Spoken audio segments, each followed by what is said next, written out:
하겠습니다. 고린도전서 12장 1절부터 11절. 11장도 이제 예배에 관련된 거지만 12장, 13장, 14장 마지막 장까지도 어쩌면 세상의 지혜와 하나님의 성령의 지혜, 성령과 예수 그리스도로 난 위로부터 나는 지혜를 통해서 교회가 교정되어지고 고쳐야 되는 부분들을 사도 바울이 지적하고 있는데, 특히 은사를 통한 몸된 하나님을 예배하는 은사에 대한 이야기예요. 그래서 12장은 은사가 성령 안에서 한 성령이고 은사가 다양하다 이 말이에요. 그러면 서로 다양성을 주장하지 말고 한 몸을 주장해라. 그래서 은사는 하나님의 몸된 교회의 덕을 위해서 써야지, 그 은사 각각 다른 것을 서로 비교하고 우열을 가리고 하듯이 그것이 바로 세상의 지혜죠. 통일한 세상의 지혜를 성령 은사까지 평가하고 막무가내로 사용하는 것에 대해서 나무라는 거예요. 13장은 그 결과는 사랑이다. 그 사랑이 없으면 모든 성령 은사는 헛된 것이다. 14장은 그래서 여기서 그 고린도교회는 특히 방언이 많이 유창했던 것 같은데, 방언보다는 방언을 하지 말라는 게 아니에요. 그럼 하나님 은사를 왜 부정하는지 모르겠어요. 나는 심리적으로 은사 방언을 하지 못하는 분들이 약간 위축되면서 오히려 이것을 지지하지 않는가 이런 생각도 들기도 해요. 어쨌든 제가 장로교니까 말을 조심해야 되겠고, 방언보다는 통역을 한다든지 예언을 한다든지 교회의 덕을, 그러니까 모르는 사람이 약한 사람이 왔을 때 말귀를 알아들을 수 있는 공예배선 그래야라. 개인 방언은 극히 개인적으로 기도할 때 사용해라 해서 방언의 사용 방법과 교회의 덕을 위해서 은사를 사용해라. 그런 것이 12장, 13장, 14장이에요.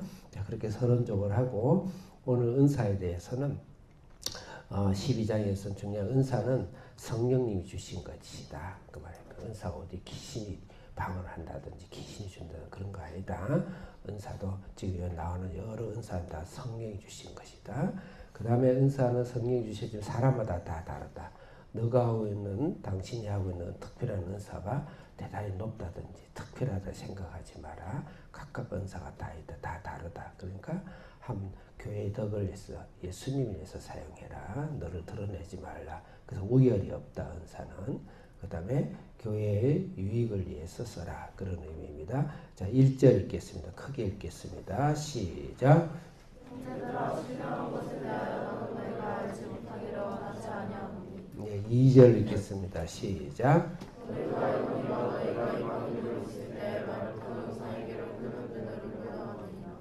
신령하다는 것과 그 다음에 약간 신비적인 것과는 다르죠. 약간 신비적인 것을 신령한 것과 같이 생각하는 거예요. 고린도 교회가. 이 당시 고린도 교회와 로마 그리스 문화의 우상은 모든 게 다 가장 중심에 가장 높은 곳에 우상 제단이 있어요. 거기서 신접을 해요. 그래서 세상 사람들도 이 우상에 대해서 신접 현상이 있어요. 영매라 그러지, 영매. 뭐 우리나라도 토속적인 그런 신접 현상이 있잖아요. 뭐 신이 내린다, 뭐 애기 동자가 있다. 대부분 90%가 다 거짓이지만 실제로 신이 내리는 일이 있죠. 근데 모든 이슬람도 그렇고, 그 다음에 힌두교도 그렇고, 모든 옛날 고대부터 지금까지 신접을, 그러니까 사탄이 있다는 영적 세계예요. 사탄이 접목을 해요. 오늘 현대인들은 사탄이 전전하게 접목해가지고 병을 주고 스트레스를 주고 정신병이 걸리게 하고 그러죠.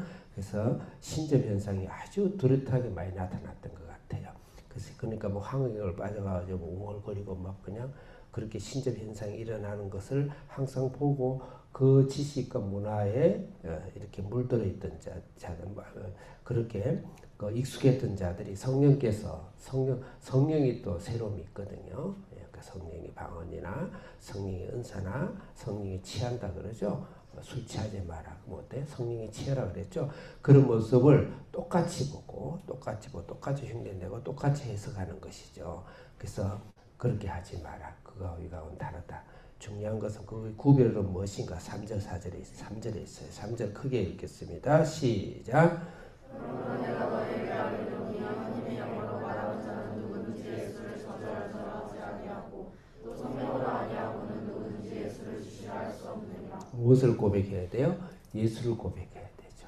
성령이 충만 받은 사람은 중요한 특징이 뭐냐면은 진짜 성령의 은사로 영적 활동을 내 속에서 은사를 한다를 기준으로 봤을 때는 얼마나 예수가 고백되는가. 다른 말로 예수의 열매를 맺는가. 말로는 예수 하는데 삶이나 인격이 전혀 변화가 없고 일반 사람들처럼 거의 더 저질스럽고 저주스럽게 인격이 전혀 변화가 없으면서 뭐 성령 은사하고 다니고 뭐 은사 병 고친다 그러고 예언한다 그러고 봉투 보고 봉투의 두께에 따라서 예언을 말해주고 엄청나게 심각해요. 제가 우리나라 그걸 다 답습을 다 했다니까요. 예전에 약을 조사하고 싶어서 또 진짜 성령 은사가 얼마나 나타나는지 기도는 다 했는데요.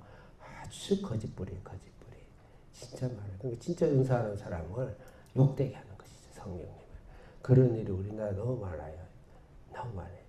특히 정식적으로 신학을 하지 않는 분들 그렇다 신학을 꼭 하라는 건 아니지만 너무 많아요. 그래서 그걸 돌파구로 생각해요. 사역의 돌파구로. 그래서 그것은 아주 잘못된 것이다. 그래서 예수의 열매가 있느냐 없느냐.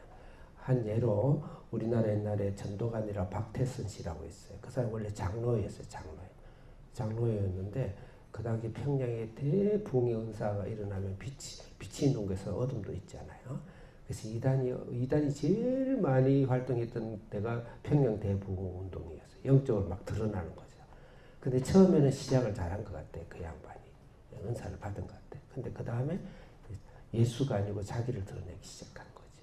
그러면서 나중에 예수를 욕을 하는 수준까지 가는데요. 그 사람은 손수건만 지나가도 병자가 나왔어요. 실제 그런 일이 있었어요. 그래서 그게 바로 전도관의 태생이에요. 그런데 나중에 예수를 욕해요. 그러니까 가장 중요한 것은 뭐 욕만이 아니고 내 삶 자체가 인격적으로 수 없는 사람이 욕을 얻어먹는 인격을 그대로 갖고 있다. 그거는 사탄의 영입니다. 그래서 진짜 조심해야 돼, 은사를. 그렇지만 은사를 하지 말라는 게 강하게 성령께서 우리를 이끌어서 사용하는데 세상의 지혜와 문화를 가지고 그대로 하나님의 성령의 은사를 받아들이지 말라. 우리 1장, 2장, 3장에서 연속적인 지금 교훈인 것이에요. 자, 4절 읽겠습니다. 시작. 네, 5절 시작. 같다는 단어를 주목하세요. 그걸 지금 말아보자는 거예요. 6절 시작.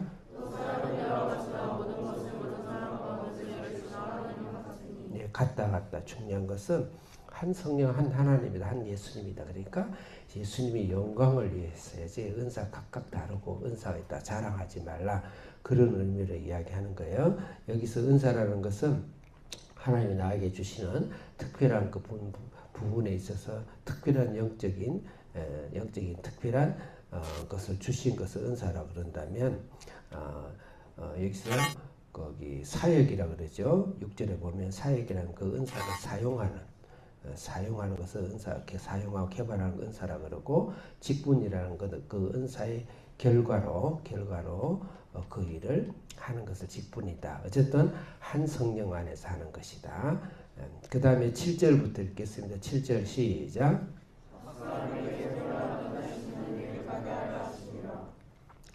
여기서 유익하게 하라는 것은 개인의 유익이 아니고 왜 그러냐면 그 뒤에 전부 다 한 성령님이 하나다. 너희 자랑하지 말라. 그랬기 때문에 공동체와 교회의 덕을 위해서 교회의 덕을 예수님을 위해서 써야지 너희 자랑하지 말라. 그래서 이것은 개인의 유익을 말하는 것이 아니고 공동체의 유익을 말하는 거예요. 물론 개인적으로 유익해요. 은사를 주면. 근데 그것을 자랑으로 여기면은 신앙이 성장 안 해요. 어디까지? 성령의 열매까지 끌고 가고 하나님 앞에 성령의 열매를 맺도록 하는데 개인적인 은사는 반드시 나에게 유익이 되긴 합니다. 8절 읽겠습니다. 시작.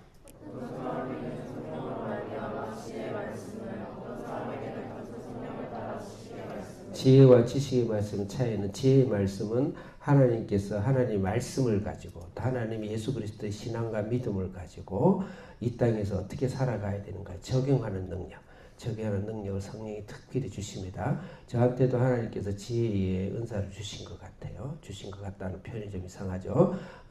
그러면 또 교만입니까? 그래서 반드시 그 사람 하는 삶을 보면 알아요. 삶이 하나님들의 영광을 드리고 삶이 하나님 열매가 나타나고 하면 그분에게는 하나님 말씀을 가지고 하나님의 은혜, 하늘의 것을 가지고 이 땅에서 삶에서 적용하고 하는 그 능력이 있어요. 근데 예수님 삶이 하는 것보다 맨날 뒷북치고 다니는 사람이 있어요. 그분 지혜의 은사가 없는 거예요. 예, 무슨 말을 하다 그랬어요. 그 다음에 지식의 말씀이라는 것은 영적 분별과 같은 거예요. 예를 든다면은 우리 베드로가 아나니아를 보면서 멀리 오는 거 보면서 알잖아요. 그런 형태. 그 다음에 다니엘의 어떤 세상을 보는 하나님 직관이라든지 그 말씀을 그런 지식의 말씀이 있다. 9절 읽겠습니다. 크게 시작. 다른 사람에게는 같은 성령으로 이르며 어떤 사람에게는 성령으로 넘치는 은사를. 네. 여호수아가 믿음으로 나가죠. 불가능한 것을 믿음으로. 그래서 우리에게는 다 믿음의 은사가 있어야 되겠죠. 예, 조지 밀러 같은 5만 명의 기도 응답을 받아요. 우리 CCC 예전 같은 게도 믿음의 조지 빌브라이 같은 거 믿음의 은사를 하는 게 참 크게 받으신 분이에요. 그 다음에 병 고치는 은사. 그 다음에 10절 읽겠습니다. 시작. 어떤 사람에게는 능력을 말하라. 어떤 사람에게는 이해하라. 어떤 사람에게는 영들을 말하라. 어떤 사람에게는 적법하고 말하라. 어떤 사람에게는 병 고치는 은사는 능력을 행하는 것이나 영들 분별하 이것을 악한 영을 대적하는 은사다 볼 수 있고, 그다음 방언이나 방언 통역의 이것은 예언이나 이런 것은 개인적인 은사다. 그다음에 말하는 은사가 있어. 예언, 방언, 그 통역 이런 거 있다. 이 10절, 11절 마지막 읽겠습니다. 시작.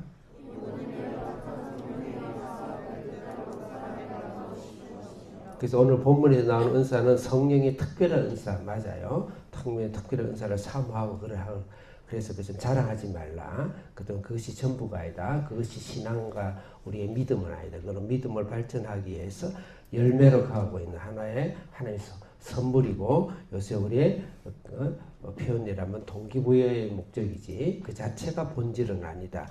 실제 로마서 12장과 에베소 4장에 보면 가르침, 성경, 구제, 권면, 다스림, 또 갈라디아 5장 22, 23절의 성령 열매, 이렇게 이 열매로 이 은사로 발전돼 가야 돼요. 가르침과 성경과 구제와 권면과 다스림 은사로 이 성령 은사가 발전하지 않으면 그것은 다 귀신 은사, 거의 진배가 없다. 그런 의미입니다. 기도하겠습니다. 살아계신 하나님 아버지, 우리에게 하늘로부터는 신앙을 처음 시작하고 신앙에 불을 붙이고 하는 하나님 특별한 성령 은사를 오늘도 우리에게 주시옵소서. 그 성령 은사를 통해서 하나님의 거룩한 열매를 드리는 우리의 은사로 발전되는 저희들 되게 해 주옵소서. 예수님의 이름으로 기도합니다. 아멘. 오늘도 성령 은사를 날마다 충만하게 받아서 하나님의 영광을 드리는 여러분 인격과 신앙과 그의 덕을 세우는 그런 신앙을 되시길 바라겠습니다.